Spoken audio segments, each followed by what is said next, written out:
लोकसभा निवडणूक 2024 विदर्भाच्या 10 जागांची प्रत्येक बातमी दिवसभर UCN न्यूज वर।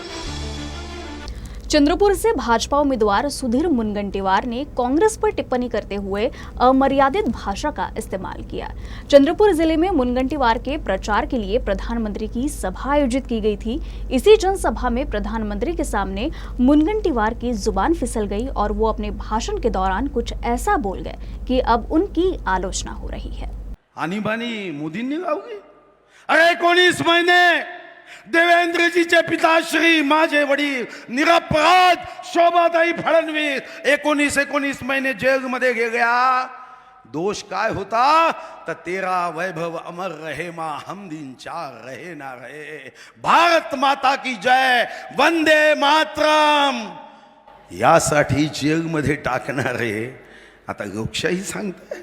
अरे ज्यांनी 1984च्या दंग्यात पत्नीच्या नजरेसमोर पतीला जळत्या ट्रक मध्ये टाकलं, 4 वर्षाच्या माझ्या शीख मुलाच्या समोर त्याच्या वडिलांना ट्रक मध्ये टाकलं, ते आता हुकुमशाही लोकशाहीचं युद्ध लढताय। अरे एका सख्या भावाला सख्या बहिणी सोबत कपडे उतरवून एका खाटेवर झोपवणारे हे काँग्रेसवाले देशाचे तुकडे तुकडे करण्याची भाषा करण्याची काँग्रेसवाले, अफजल गुरुला फाशी देऊ नका म्हणणारे काँग्रेसवाले, तुष्टीकरणाचं राजकारण करणारे काँग्रेसवाले। प्रधानमंत्री नरेंद्र मोदी के सामने सुधीर मुनगंटीवार सभा को संबोधित कर रहे थे। इसी दौरान कांग्रेस पार्टी और इमरजेंसी का जिक्र करते हुए वो कुछ ऐसा बोल गए कि उनकी भाषा और शब्दों के चयन की आलोचना हो रही है।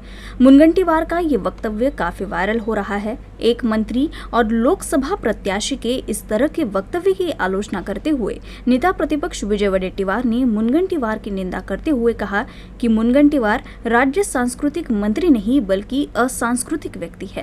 नाही, सांस्कृतिक आहे की असांस्कृतिक मंत्री आहे, त्यांच्या त्या शब्दावरून त्यांच्या त्या बोलण्यावरून महाराष्ट्राच्या एकूणच मला वाटतं की सामाजिक आणि संस्कृतीला हे काळीमा फासणारं असं वक्तव्य आहे आणि याचा आम्ही निषेधच करतो। खरं तर कुठला तरी कधीतरीचा त्याचा आधार घेऊन अशा पद्धतीनं किळसवाणं शब्दप्रयोग करणं हे कोणाही महाराष्ट्रीयन माणसाला पटलेलं नाही आणि जनता सुद्धा अशा विचाराला खपवून घेणार नाही। योग्य धडा अशा प्रवृत्तीला जनता देईल, शिकवेल हा आम्हाला विश्वास आहे।